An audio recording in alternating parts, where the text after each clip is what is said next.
வணக்கம். இப்போ நம்ம இட்லி தோசைக்கு ஈஸியாக செய்யக்கூடிய ஒரு சைட் டிஷ் தக்காளி குழம்பு எப்படி செய்கிறதுன்னு பார்க்கலாம்.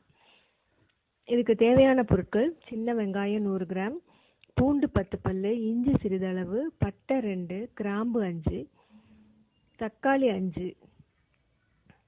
கடுகு, மஞ்சத்தூள், உப்பு எடுத்துக்கணும். துருவிய தேங்காய் 2 டேபிள் ஸ்பூன், பொட்டுக்கடலை 1 டேபிள் ஸ்பூன், குழம்பு மிளகாத்தூள் 2 டீஸ்பூன். இப்போ அடுப்பை பற்ற வச்சுக்கிட்டு கடாயை வச்சுக்கலாம். 2 ஸ்பூன் எண்ணெய் ஊற்றிக்கலாம்.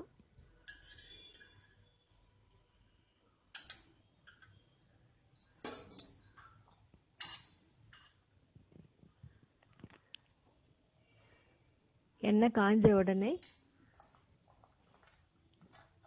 இஞ்சி, பூண்டு, பட்டை, கிராம்பு இதை மட்டும் போட்டு முதல்ல வதக்கிக்கணும்.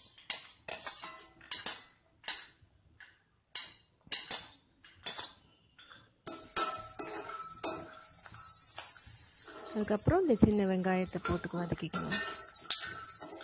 பொன்னிறமாக வறுத்ததுக்கப்புறம் தேங்காய், பொட்டுக்கடலை அதையும் போட்டு சிம்மில் வச்சுட்டு நல்லா வதக்கிக்கணும். அப்புறம் மஞ்சத்தூள்,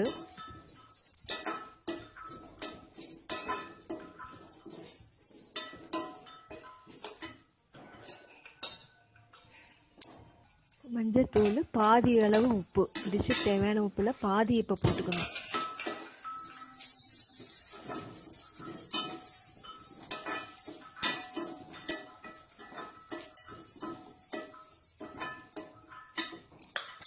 எல்லாம் சேர்த்து வதக்கிட்டு குழம்புத்தூள் 2 டீஸ்பூன் சொல்லியிருக்கேன், இதையும் போட்டுட்டு லேசாக அப்படியே வதக்கிட்டு எடுத்துக்கணும். ரொம்ப நேரம் வதக்கிட்டு இருந்தால் அது கருகின ஸ்மெல் வந்துடும்.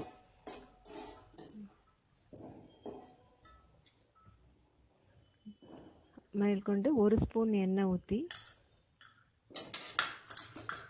இந்த தக்காளியை ஹாஃபாக கட் பண்ணி வச்சுருக்கோம், அதையும் போட்டு நல்லா வதக்கி எடுத்து வச்சுக்கணும். இது நல்லா ஆறின உடனே மிக்சியில் போட்டுக்கணும். முதல்ல இந்த வெங்காயம், தேங்காய் துருவலை போட்டு அரைச்சிக்கிட்டு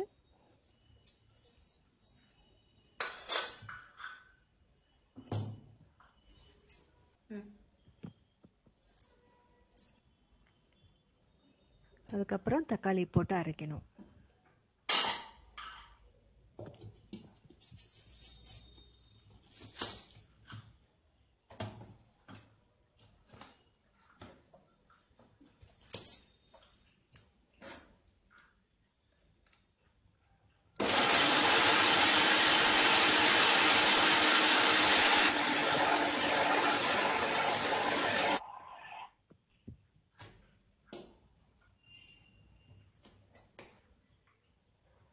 இந்த மாதிரி அரைச்சி எடுத்துக்கணும். மறுபடியும் வானல் வச்சு 1 ஸ்பூன் எண்ணெய் ஊற்றிக்கிட்டு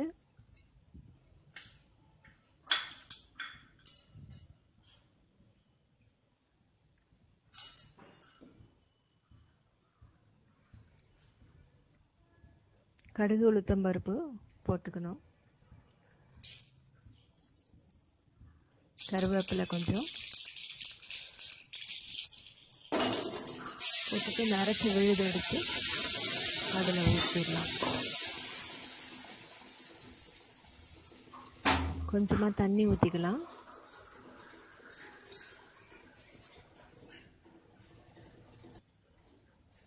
அதுக்கப்புறம் உப்பு போடணும்.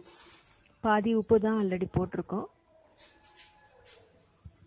போட்டுட்டு மூடி வச்சிடலாம்.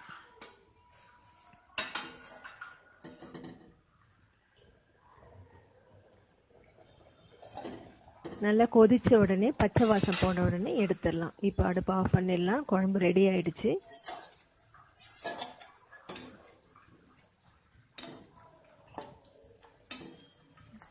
இந்த டிஷ்ஷு சூடாக சாப்பிடும்போது இட்லி, தோசைக்கு நல்லா இருக்கும்.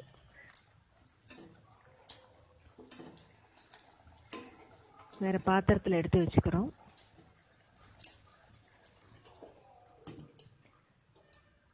நீங்கள் ட்ரை பண்ணி பாருங்கள்.